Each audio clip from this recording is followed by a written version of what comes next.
So itong si Tropical Depression Krising ay huling namataan kaninang 10 p.m. dito sa layong 630 kilometers east ng Huban, Sorsogon. May taglay na lakas na hangin na 55 kilometers per hour at pagbugso na 70 kilometers per hour. Ito'y kumikilos northwestward sa bilis na 10 kilometers per hour.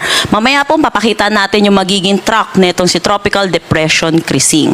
Samantala, meron din tayong southwest monsoon or habagat na nagpapaulan dito lalo na sa western section ng ating bansa. Mamaya din malalaman natin kung saan mga lugar magpapaulan itong southwest monsoon.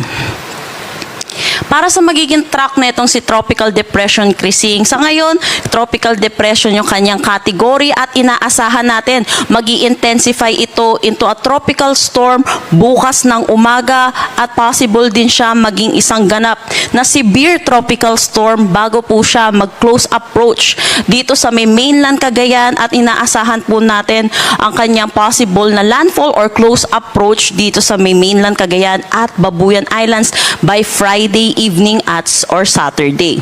Nakikita din natin dito sa ating forecast track, possible din siya lumabas ng ating Philippine Area of Responsibility by Saturday afternoon or evening. Kung makikita natin, July 19 or 25. At bilang ito ay isang severe tropical storm. At hindi rin natin inaalis yung posibilidad na maging isang ganap itong typhoon category pero nasa labas na siya ng ating Philippine Area of Responsibility.